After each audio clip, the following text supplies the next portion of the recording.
Welcome to the Awaken the Awesome podcast with your host, Olivier D.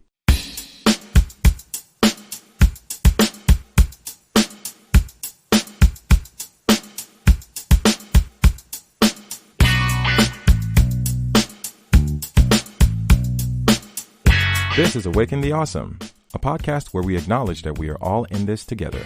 Through enlightening conversations and personal insights, we like to engage with individuals just like you who show us how they are bringing a little bit of awesomeness along their individual journeys. Our hope is to inspire you to always keep pushing and to stay awesome along the way. I admire people who make no apologies for who they are and what their core values represent.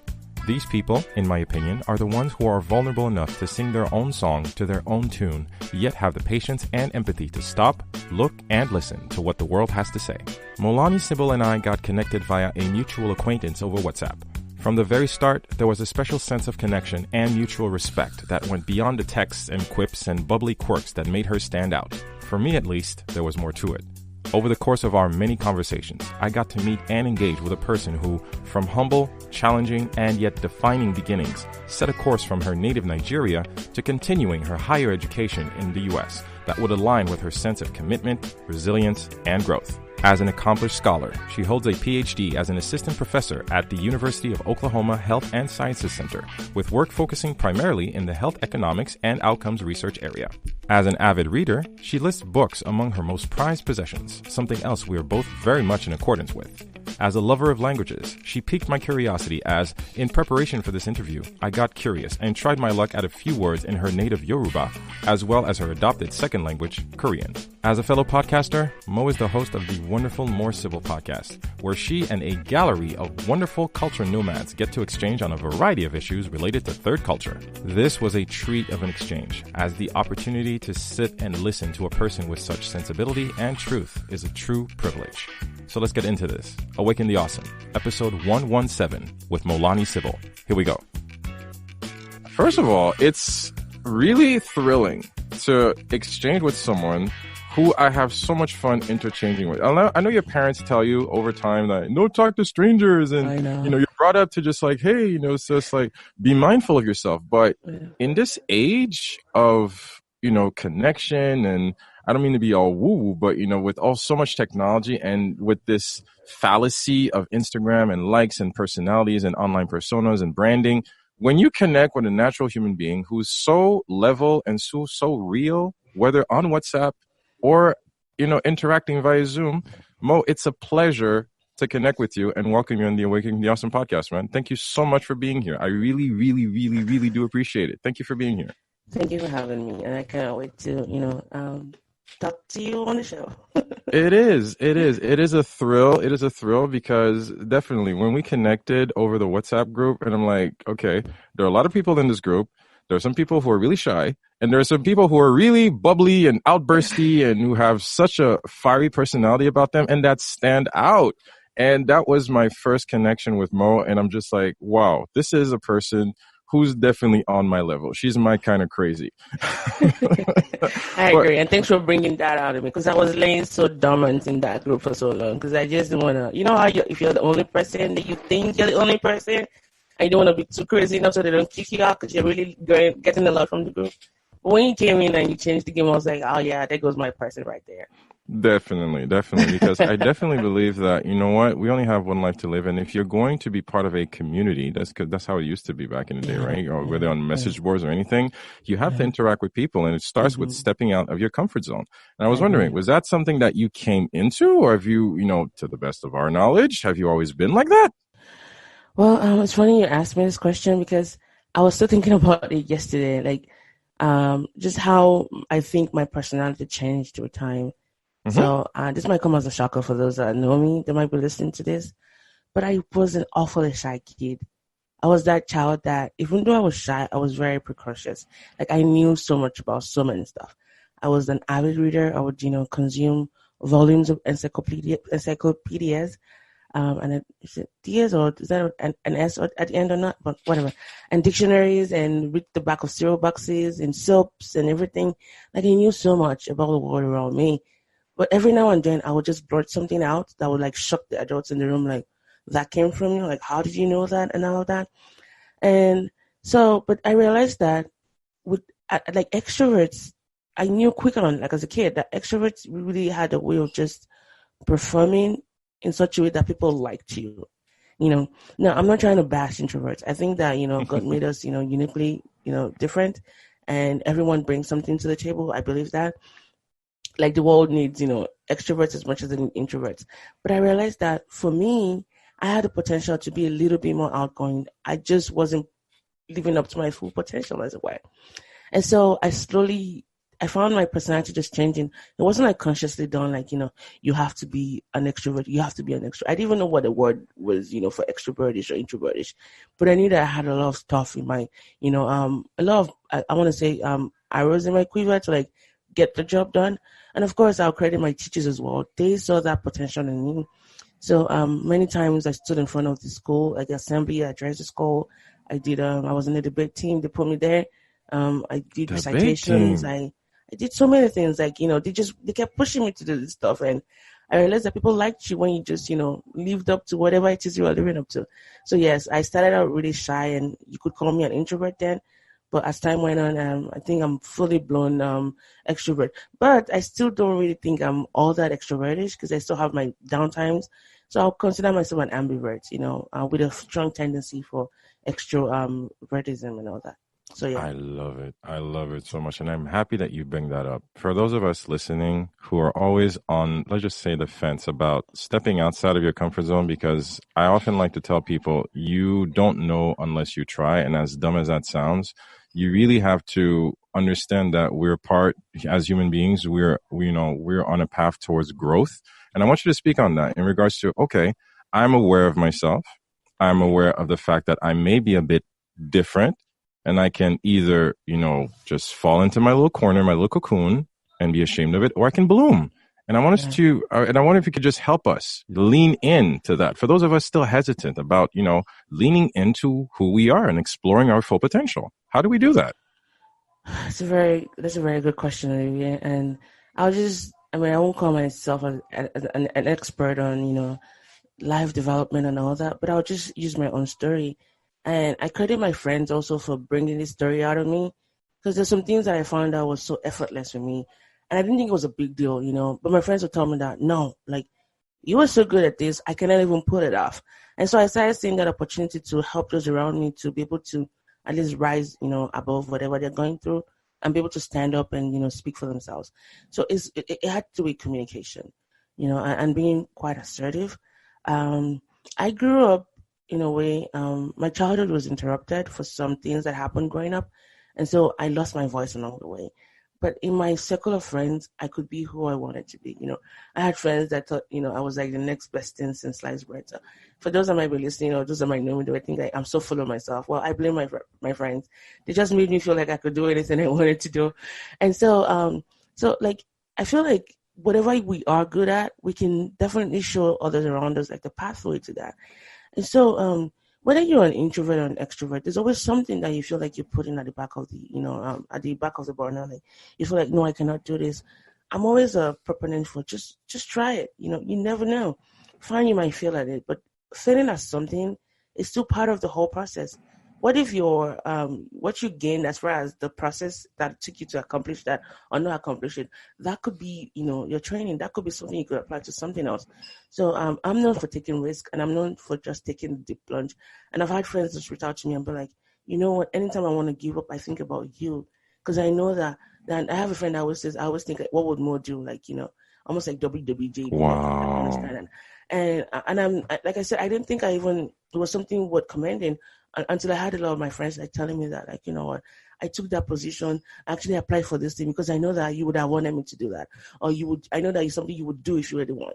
So that kind of thing. I feel like as we share our processes to those around us, and they share their processes as well, we get better. I'm not saying you should do everything I do or copy me, word for word. No, find your own process. But at least the way things can be gotten, that the way things we can get to do stuff, as far as our processes, our way of just attacking problems, or just, barging the door open and not even caring. I think that's something that I can, show my friends, just be bold and go for it. Fine, they might tell you no, but at least you tried.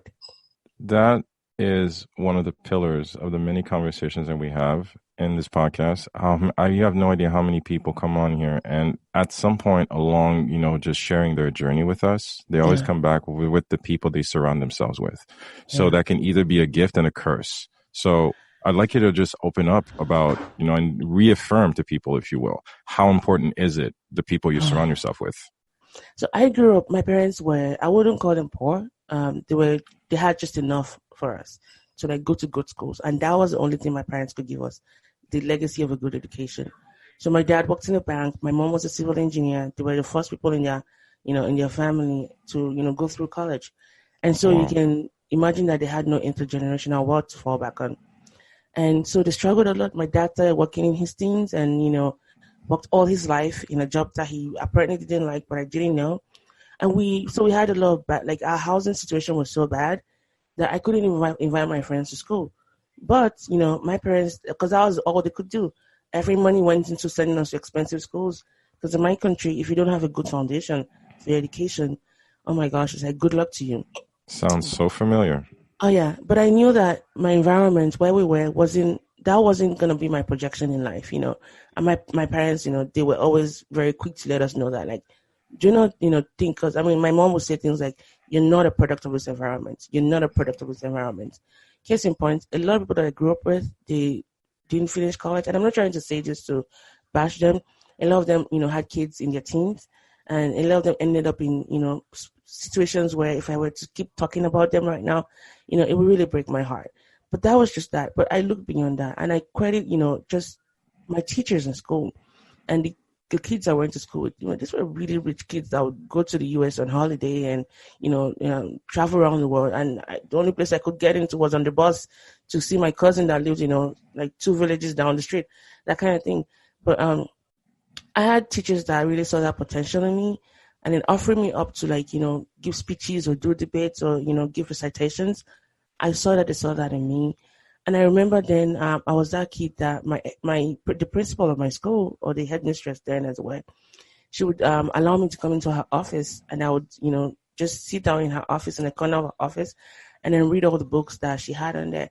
And the more I read about the world around me and even beyond me, I knew that it was possible for me to, rise above my situation, like the housing situation that we had, because that was like a pain point for me.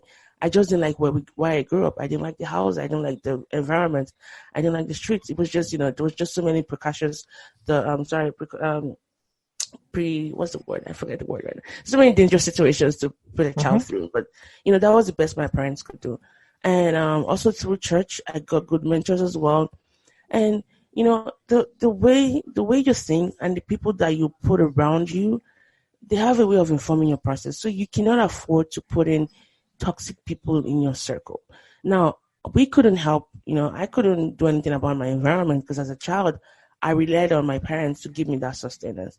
And I wasn't going to bash them, even though I did that as a kid. I didn't understand why we couldn't just move away, But as I grew older, I realized that you just couldn't, because everything they had, they put into school, for me and my 2 brothers. And so I talk about that a lot now. Like, I didn't know a lot of sacrifices my parents made.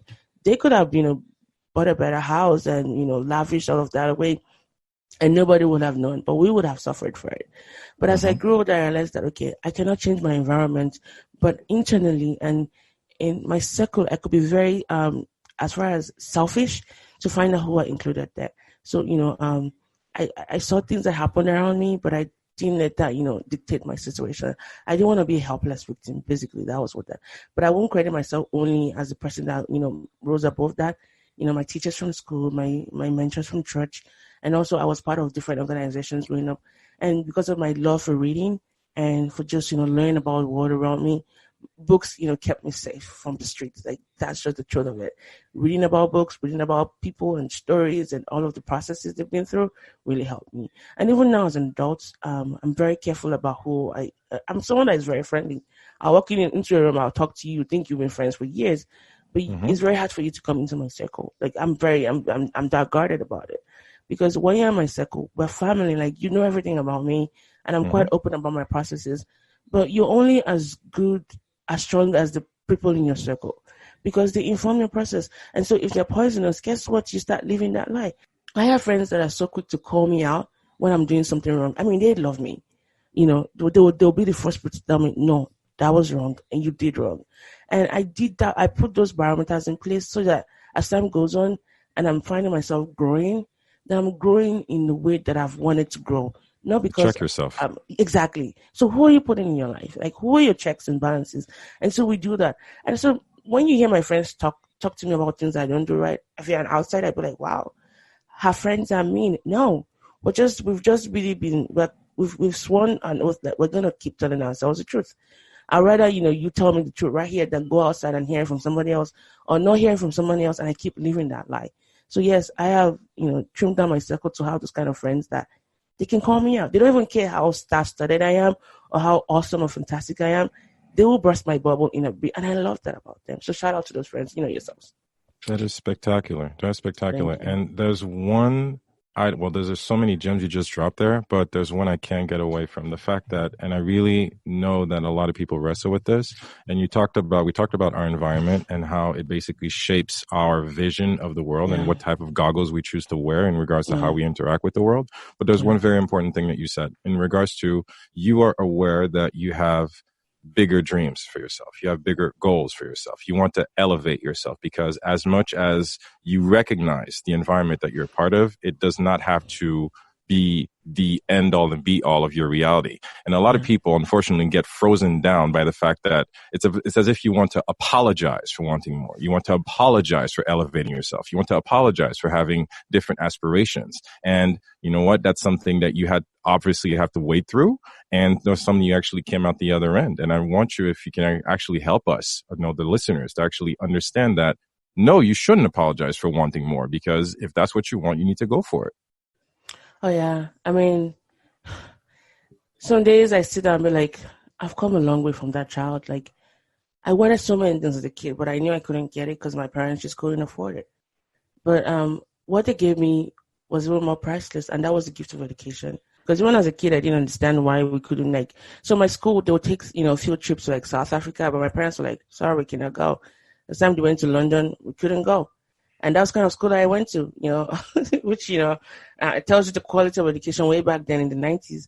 And, but I didn't know why I would, imagine us being one of the few kids that stayed at home when your other classmates went on excursions. But, as I grew older, I realized that, well, they would have loved to send me across the world, but they just couldn't afford it. And the what they paid for as far as education, it still keeps, it's the return on investment to date. It's just, they can't even count it, because I have been able to take, some of my brothers rather, and together with me, we've been able to take that gift and just multiply it. That's the gift of education. So when it came to applying to grad school, I just didn't think of it like the girl that grew up in that place. I went to the best. So I applied to the top 10 schools and got into UT Austin, which, really forged my career path to date. Because the rigor of the training and the education you get from there in your PhD program is one that shapes you and sets you for life. And so with that, I was able to start building my upward mobility, to where I am today. So yes, I just want to encourage those that are listening. I don't like talking about sub stories, but I think sometimes they need to be told, because we see the glory, but we forget about, the processes that were formed behind it. And if I can do it, that girl that grew up in a very rough area of town, and with the gift of education bestowed to her by her parents, and being able to multiply that, you can do it as well. And so today I have very good mentors. I just got my first Department of Defense, the DoD grant to do my research in prostate cancer. About Congrats, half man. It's a lot of, it was my first major grant, and it was a lot of zeros at the end. And FYI, for those listening to it, the money doesn't go to me, okay? It goes to the school. But I was the one that brought it in. So I don't want anyone to email me like, hey, I didn't want it from you. But yeah, good mentorship and just people believing in me. And that has, continuing to serve me.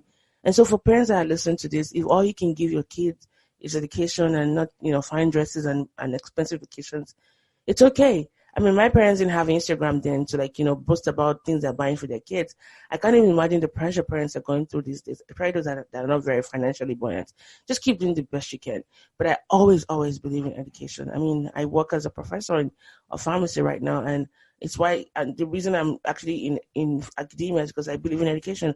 I believe in transforming minds. And even through my podcast, I've raised money, charity for sending orphans and widows and those that are socially disadvantaged back to school, because I do really believe in education. I strongly believe it, because without that, I wouldn't be here today. Amazing, because it's such a wonderful mission. And, throughout your entire background in your career, and, what I love, and, you say it in every single episode of your podcast, which you guys definitely should check out. I'm definitely going to drop links at the end of the episode. Thank you. But definitely, what I love is that you never fail to, just shout your many accomplishments. Check it out. Podcaster, PhD in pharmacy, Nigerian-born, U.S. educated, Korean-speaking, wandering intellectual. Professor of pharmacy. Yeah, definitely. Because you know what? Might as well. If you went through that much trouble and you put in that much investment in yourself to educate yourself, to elevate yourself, to push yourself, and to keep growing, you need to sing your praises. And this is why I invite people, never apologize for who you are. Never water down all that you've achieved. But really, first of all, why Korean? Why Korean? Like, out of everything, because my sister studied in Seoul for like 4 years. She went to Seoul University. Oh, nice. But she actually told me, as a fact, Korean is one of the hardest languages to actually grasp. And I'm like, okay, Mo, why Korean? Why? The question should be, why not Korean? And my response to you is very well, why not Korean? I mean, it's such a beautiful language. Have you heard it spoken before? Yeah. Yes, I have. Okay. So, for me, my path towards Korean was just kind of weird. Okay. First off, I didn't care much about the country. The few times I heard about Korea was when we had the Korea-Japan coalition games at was it the FIFA or World Cup?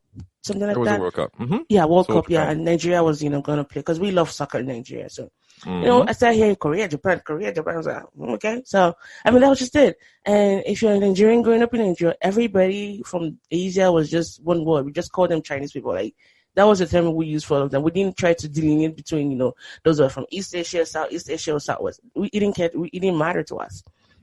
And so, I'm a curious learner, right? And language, as a Nigerian, you're born with that gift of being a dual language speaker. So I speak English, obviously. I'm speaking in English right now. And I speak Yoruba, which is a Nigerian language from those that are predominant in the southwest of the country. And in primary school or grade school, like Americans would call it, we're offered French, which, I had to take because it was what was offered. We didn't have like a plethora of options to go through. And so I started learning French. And I learned French up until pharmacy school, because I started taking summer classes. But I wasn't quite good at it. I could speak it. I could read it. I could even pray in French. I was that good at it. But I didn't explore the culture of the French people. It didn't excite me. French wasn't a language that I took up on. It was something that I had to, take. But I wanted to apply myself so much that even after school was over, after I passed all the exams, I still went, I still found ways to improve on my French by going to summer school. But since I didn't have any French speakers to engage with, I started dropping it one by one. And, right now I say I speak 3.25 languages. 0.25 of that is, it's French, because, I don't speak it fluently as before, but I can still read it and I can still grasp some sentences. Now, fast forward, many years later, I was in grad school taking a start course with one of my colleagues who's Korean. And I told her to pass me her note after class because I wanted to fill in the gaps that I had missed. And I see on top of her note, she had doodled some things. They were like sticks and words, and circles. I'm like, what the heck is that? She's like, oh, that's my language. I'm like, huh? You can read that? She's like, yeah, I wrote it. I can read it, duh. I'm like, huh, so weird. And I just, I remember just laughing, and she laughed at me. And then that was it, And then 3 years later, we ended up being roommates together in Boston when we got an internship with a biotech company. And, cost of living is so expensive in Boston. So we stayed together, and she brought in her rice cooker, of course. And every day, whenever I go back from work, there was always hot rice ready for her. And I spoke in Korean, and she would offer me some of the food. They had rice. They had all kinds of side dishes that they call banchans. And we started having conversations. I'm like, you guys eat rice every day? She's like, pretty much. I'm like, oh, my gosh. Like, as a Nigerian, we eat way too much rice. That every time I had like a spoon of rice, I have to like say Hail Mary because it feels so sounds sinful. way too familiar. Exactly. And I'm like, how come you guys eat so much rice and you stay this skinny? Like, show me your ways, you sorceress. And apparently in Korea, I mean, even though they eat rice, but they flip the pyramid around. Rice is a side dish. It's not the main dish. So Nigerians, take notes. You could actually eat rice every day, but just don't eat it like you eat it right As your now. main course. Exactly. And they will have like, vegetables and proteins and all of the just different things that you put in your mouth. Was like a fiesta of some sort. And I wanted to know some more. So food was the way into the Korean culture for me. And the more we talked about stuff, about our family, how we grew up, the more I realized that, my gosh, our moms are both crazy. Like, almost like her mom could be swapped with my mom. Like, they had the same tics and, things like that. I realized that we had so much things in common. But if we just looked at us phenotypically, like, face value, you wouldn't even see those, similarities. And I think that was when the idea for my podcast really started brewing, because we started having conversations, about things we go through and the pain points we had and the otherness we had being not from the US as well. And then we started watching Korean drama together, which, if anybody's venturing into that, tread carefully because you're never going to get out. It's a trap. It's a lovely trap, but it's an addictive one. It is. Nonetheless. But, and I realized that, okay, I want to keep watching these videos and all of that, but I don't want to have to give my 100% attention to it. So I toyed with the idea of learning the language. I was like, no, I can't do it. It's just so stressful. And I just couldn't do it. And then 3 years later, in 2017, I was switching from my student visa to a working visa then. And so I couldn't do anything. I had to stay at home for about 2 months. And I hate being idle. My brain has to be engaged in some sort of exploration, or I really get depressed. No joke about that. So I was going to bed. It was 11 p.m. I was going to bed, and I got an email on my phone from Coursera. I had taken some courses on Coursera before, but they were mostly like on negotiation or, data analytics, nothing on language. And I got this, courses recommended for you. And I scrolled down, Learn Korean 101. And I rolled my eyes like, who learns languages online? Idiots. Why don't I just go to a real country or a real school and learn a language? Like, I was just that person that didn't think you could learn a language online, period. But I was like, what the heck? I'm going to just give it a shot. So I click on the link and I open it on my phone. I was like, I can't see very well. I need a bigger, interface. So I plopped up on my computer and typed in anyways, an hour later, Olivier, I learned the alphabets. Wow. And this time around, it was just the beauty of the language and how King Sejong, he's the one that actually wrote the language. So a little fact is Korean has been through a lot. They were colonized by so many people. They started learning, Chinese character, which is still used today as far as they call it Hanja, was how they read. And then it was only the elites that could read and write. The poor people couldn't. And so the king, being frustrated with that, he wanted to raise the literacy levels of the poor people as well. He decided to invent a language. And in his words, a wise person should be able to learn it by the end of the day, and a foolish person by the next day. Something like that, I paraphrase. But he wanted a language, a system that was so simple that everybody could grasp. And now, yes, for English speakers, Korean language might be very difficult, but once you learn the code behind it, it's so easy, And so that hour that I spent, I was able to see that, and the way you sound it is the way they sound. There's no intonation. There's nothing like that as far as inflection points that you have to consider when you're speaking the language. I speak Yoruba. Yoruba is very tonal. So my full name is Motola, and it's Rimi Mimi. Like, you have to sing song, in a way, when you're calling out names. But with Korea, it's so flat. Like, it's just, you speak it like you see it. And so as I learned the language, I started, engaging with people in the culture, through food, through their politics, through the economic development. As a Nigerian, looking at the story of how Korea was able to develop to becoming one of the powerful houses we see today, gives me so much hope, knowing that someday my country would get it right as far as good governance and, education and, just development, because we have this potential. So for me, Korea is it's beyond just you love the language. I love the story of Korea. Now, there's some things about Korea that really worries me as far as, countries are like that. And some good things about some countries and bad things about some countries. But I like those the similarities and the things I'm able to learn, as far as exploring Korea through the language. And so unlike French, which, I didn't have that cultural exploration piece, with Korea is a lot more. I have friends there. I have, almost like families. I have a Korean name. my husband and I, as a matter of fact, we're going to Korea, which I call my second home, this summer, hopefully when this virus thing clears. So, Wow. yeah, and I give credit to my Korean friends for helping me as well to, be firmly rooted in this, exploration. So you really made it your own. I did. That is a wonderful thing. See, what does that say? Because that definitely speaks into your personality in regards to being so open. And, we're definitely supposed to take notes, guys, in regards to never put yourself in a corner to the point where you can't be malleable, whether with your heart or your mind or your words or your actions.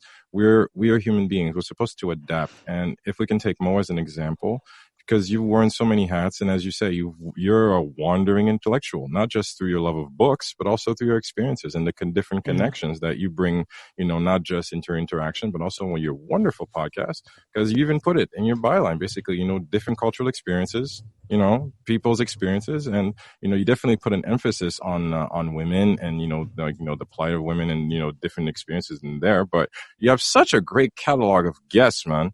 There was one I was just listening to, just before we got on the call, because I like to keep up with my friends. Yeah. But for me, it hit home because the one what I forgot his name, Dominican Republic ADHD expert.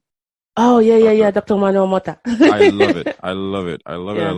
Especially I can imagine that as a parent, that probably hits home as well. Yeah. Yeah, that hit home because my daughter was within the spectrum, and so far we're trying to manage that because it's totally new to us. But it's not labeling it as a condition, but it's something that we have to navigate also, but not just for ourselves, but for her as well. So it was a lot. Thank you so much for bringing that to the forefront, because there's a lot of misconceptions, and that's the wonderful warmth that I appreciate in your exchanges, because you really take off the layers, bringing on the seriousness of it. One of my favorite ones was definitely the stories about immigration, the 5 stories. That was so intimate and so powerful. You guys should definitely check it out. And definitely, why did you want to start the podcast? What did it mean so much to you to bring all these human experiences to the forefront?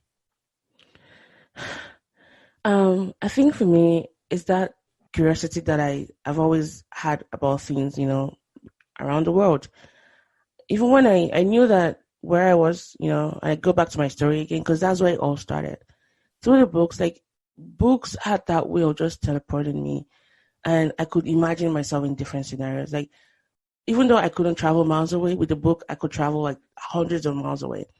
So when I started meeting people, I knew about countries. I knew about, a lot about people's culture and countries, so much so that when I met them for the first time, I'm like, oh, I know that about your country. I know that your prime minister was blah, blah, blah. They're like, how did you know that? I'm like, well, I just know because I've been reading, And so I'm to that curiosity and the conversation that I had with my friends in closed doors.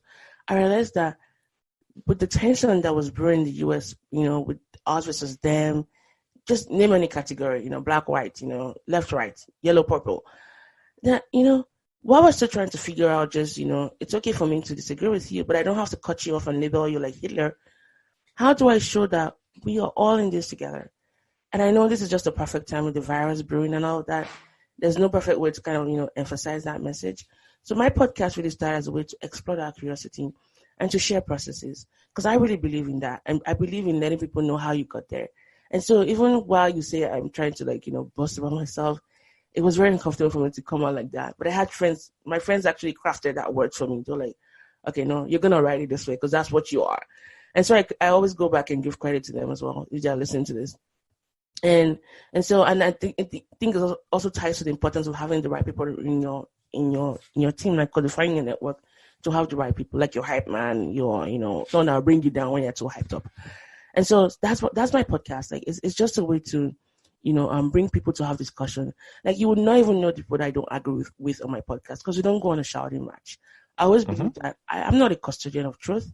I don't think I know everything. Even the things I think I know, I don't think I'm 100% right about them. So I come, my approach is, let's sit at the table. Sometimes it's a literal table between us, like my brown table. Some of you that follow me on Instagram, you see that I have a lot of discussions around food. So my husband and I, we like to I cook a lot, by the way. I cook broadly as well. And so I bring in people from all over. We sit down. I always say I do the poor man's version of Anthony Bourdain's Parts Unknown. I don't have the money or the network backing to travel the world, but I bring the world to my brown table. And then we explore topics through food. So I controversial issues, the things that people label issues that I just think should be talked about, rather than what's the word, made conflict issues about. I like to engage in because I really want to learn, even though at the end of the day I might not agree with you. Guess what? You're so much more than that thought process. Because I see the soul and I see the essence of just being human. It's not just all of the ideas you have or the arguments you hold on to. It's like, what makes you tick? You have compassion, right? Fine. We don't agree on this topic. That's okay. We're always never going to agree on it. But I want to see more about you. And so that's what I do on my show. I want to show my listeners that it's okay to bring somebody from the other side of the conversation, what we're exploring, and for them to just talk about how their processes are formed. Because there's always something you can learn from people that you don't even agree with. And so I explore culture. I explore, experiences. I've talked about grief. I've talked about personal issues like fertility, miscarriage, and all of that kind of stuff that as Africans or Black people, we don't like talking about. I talk about mental health, things that I struggle with as well. Because I want people to know that beyond all of these things you see on Instagram and the flashy pictures, there's a story behind it. So that way you can come with a full appreciation that I'm not a self-made person, one. I would never call myself that. Everyone that got me here, and also all the processes that led to me being here. That's what I hope my podcast will always show. It's a terrific mission that you're on, because I can tell you from being a avid listener that, it's something that is very humbling to take a second and, take out your ego, take out your pride, just open up your heart and curiosity and listen to exchange with these various guests. As you said, there are some very uncomfortable subjects discussed, and uncomfortable because it's not something that that indirectly impacts us. But if you're curious enough to hear these conversations about openness, and some people might have been abused, and some people might have to deal with different circumstances different than your own. That is how we connect, and there's no greater time right now to open up our hearts and our minds to the circumstances that others are dealing with. And that's one thing I'm really tipping my hat off to you for, because it's not easy to have these conversations. It's definitely something that a lot of people would not understand. Why would you make this so public? Why would you make a podcast about that? But just because these are conversations that, you're right, need to be had, and it's something that is definitely a beautiful, beautiful thing. And I want to thank you for that, because it's not an easy thing to do, but you bring so much fun and so much personality and so much energy into it. It's a pleasure to have you as a host to guide us through it. And just throwing it out there, have you had any particular favorite episodes, that have been more noteworthy than others? Because I know as a podcaster, I'm asking you to like your babies. Asking who's your favorite child? All my kids are my favorite child. I love all my episodes, and I don't say that just as a glib way of saying I love all my episodes. I love it because everyone that has been on the show has had a level of trust in me to be able to do justice to their story. I have never had a guest come on and after airing their story go like, I hate you for doing this to me. You're the worst person ever. No. Everybody always says, thank you so much. You actually took the story that I didn't even know I was going to talk about it. One, I didn't think I had a story to talk about. I said, don't worry. You have a story. Everyone has a story. My job is to polish you. I'm like a carpenter with a chisel. I'm going to chisel that story out of you. So that said, I love all my stories. But the one that I think, I have a couple ones that they are very pivotal to me because it was a turning point in my life. And the very, very first one was the one I did with my dad. And that will be episode 14 of season 1.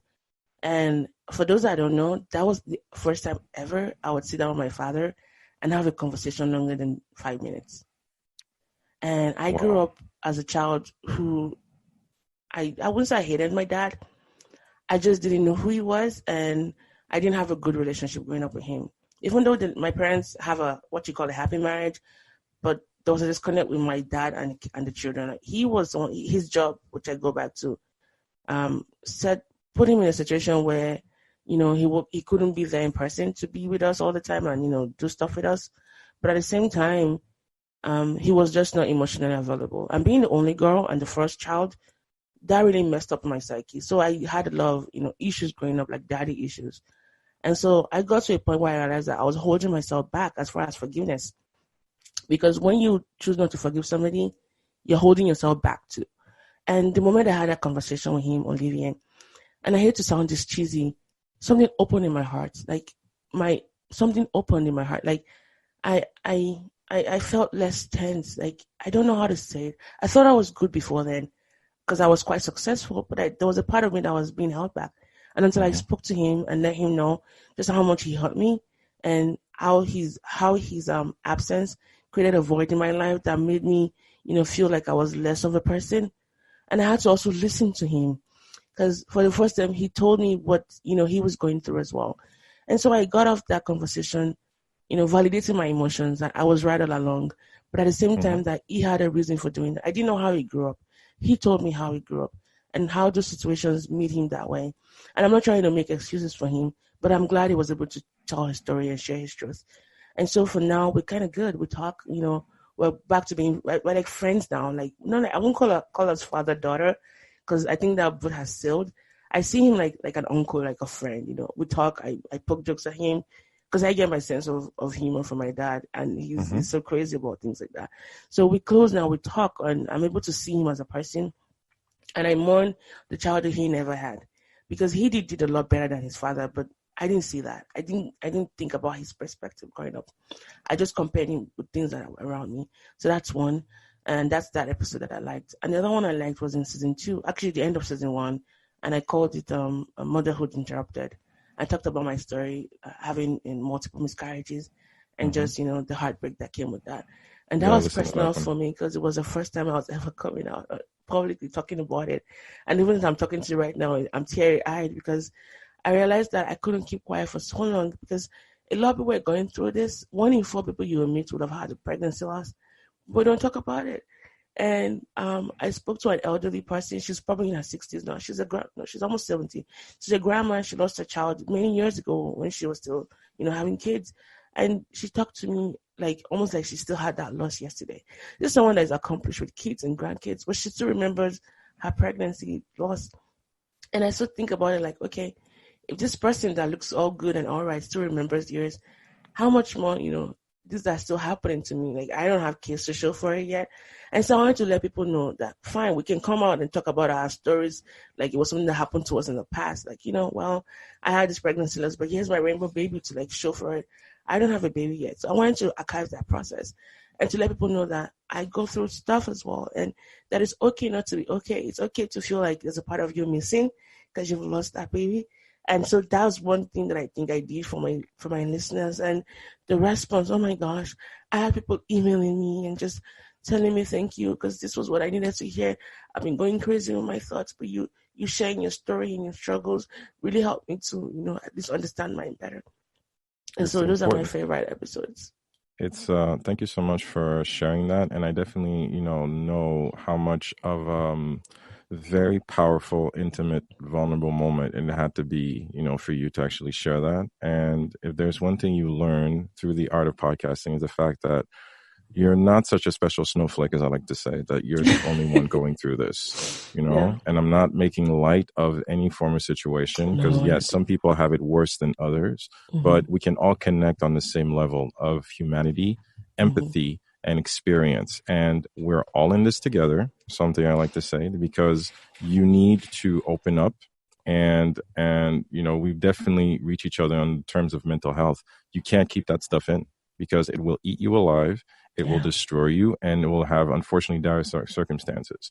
And, as a parting, because definitely I want to keep my promise. I know you're very busy. I'm not going to take too much of your time, but okay. I wanted you to help us build on that, in terms of finding that strength within us to face our fears and to look at ourselves in the mirror and accept the fact that, okay, this might not be a good day. This might not be a good experience, but we can rise from it. And how do we do that, Mom? I think number one is it still goes back to surrounding yourself with the people that would need to bring you up.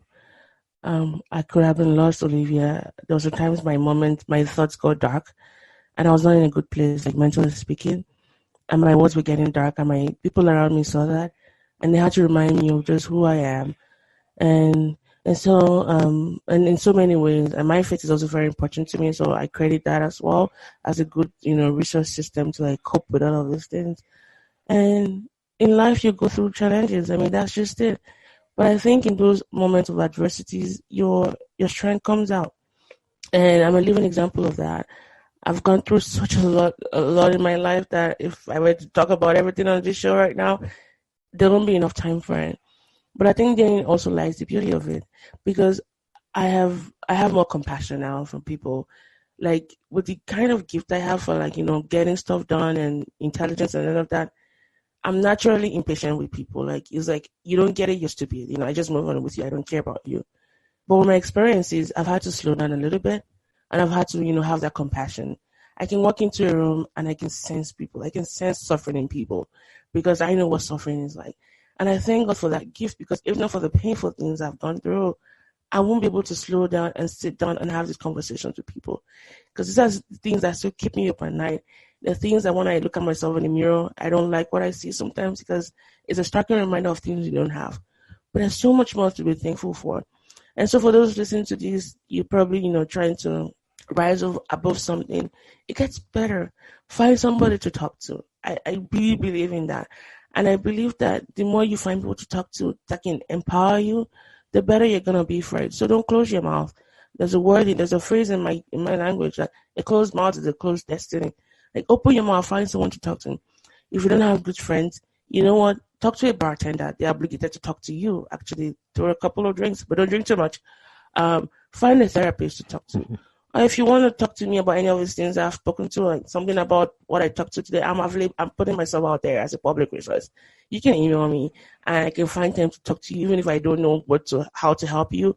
I know people that know people. That's the kind of resource I've been building all my life. I have a very strong network of connected people. There you go. We're all connected. So find someone to talk to. Please don't live life alone. Build your community. And for those that are also listening, if someone opens up to you about what they're going through, please don't betray their trust. Don't, go about there and telling people in your other circles about what they're going through. It's what's making a lot of because I talk to a lot of, I'm a lot of females. I have a ministry for females. I don't know why.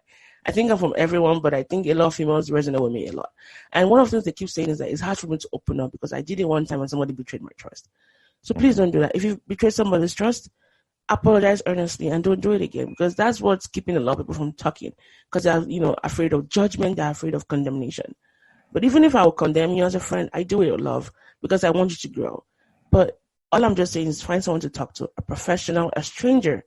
Or do you know how many conversations I've had with people on the train, or even while I was traveling on the plane? Like, just someone you never see again, and you just pour your heart out. I have done that many times. So find someone to talk to. I know that a good day doesn't mean you have a bad day, doesn't mean you're having a bad life.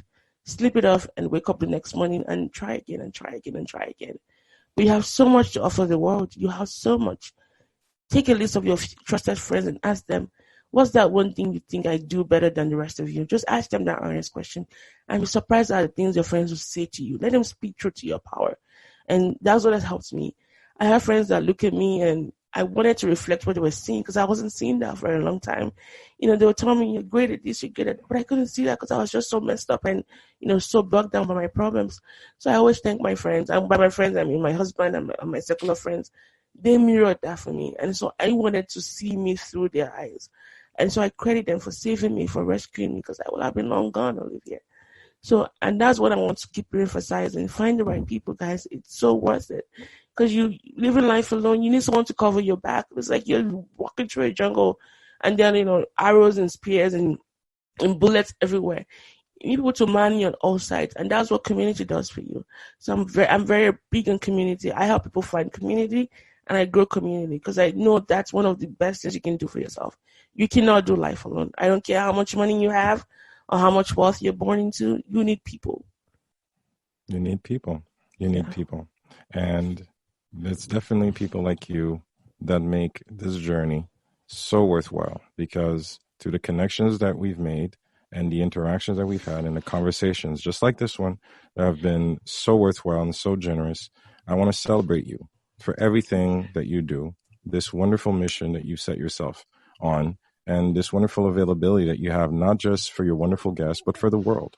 And it's definitely something that I hope, an invitation, and I hope that all of us and the listeners who are tapping into this conversation might be going through something small or something big, especially with everything we're dealing with this COVID-19 pandemic, just raging at everybody's uncertainties. People need to know that there's someone out there. Could be Mo, could be somebody else, could be a next door neighbor, but don't go at this alone. And I want to thank you for reemphasizing that. Mo, it's been a tremendous, tremendous, tremendous honor to have you on. We've been connecting since so it's not even a year over WhatsApp, but I feel like I know you forever. It's truly something that I'm really not messing around with. That's something that really matters to me. It's someone that definitely on my level, my kind of crazy, my kind of dedicated, my kind of energy. And I really want to thank you for that. And again, I'm going to put myself on the spot because I'm going to butcher your language because I did prepare for this. I want to say adupe for being on the podcast. So I hope I said it well. You did. I hope I said it well. So I reply in Korean. Chode Joshua Kamsamida. Thanks for the invitation. Oh man, but it is truly an honor and a gem to have been able to share this space of time and space with you. And definitely, again, I cannot congratulate you enough on all the success because it's a terrific mission. Throughout all your achievements and your journey thus far.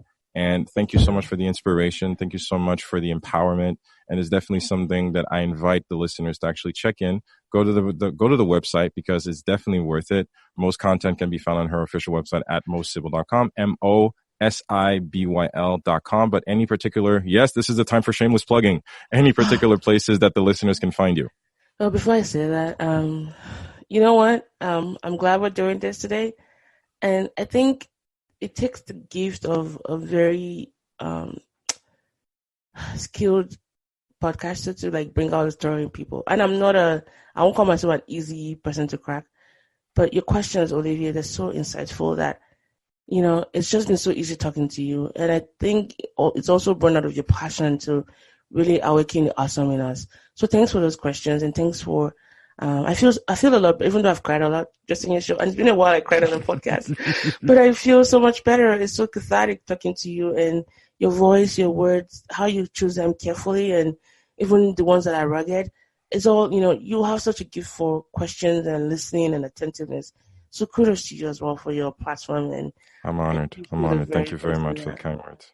All right. So I'm on Instagram and Twitter at Mosybyl, MOSIBYL, yes. And then you can also check out my website at www.mosybyl.com. And please email me at talktomo, TARKTOMO at mosybyl.com. Or if you forget all of this, just reach out to Olivier. And I'll be more than happy to talk to as many of you as possible. If you want to come on my show as well to share your stories, I'm more than happy to engage in conversations, even the ones I deem controversial. I don't think anything is controversial. It's just how we, spin it. So, anyways, thank you for the opportunity. Yeah, it's a pleasure. The honor is mine. Mo, again, adupe for being on the podcast, guys. My wonderful guest, Molani Sibyl. Definitely find her and hit her up on her main hub, mosybyl.com. I'll definitely link up all the web presences and all the available links on the website once it goes live. Guys, as always, another episode of Awaken the Awesome in the can. As always, take this powerful energy, take this message, take this mission, take this energy within you. I know this can be actually uncertain times, but guys, as always, stay courageous, stay brave, stay vulnerable, stay resilient, put a smile on your face. As always, please stay awesome. This has been another episode of the Awaken the Awesome podcast. We always love to get your feedback, so please do drop us a line via Instagram, Facebook, or email. Our email address, awakentheawesome@gmail.com. Do visit our official website at awakentheawesome.ca, where you can find our entire back catalog of episodes and incredible guests. Also, if you haven't already, please hop on over to Apple Podcasts and subscribe, give us a rating, and leave us a review, as this helps us tremendously in growing this podcast and spreading the word to more awesome listeners like you. We always appreciate your support, and thank you for listening. Stay awesome.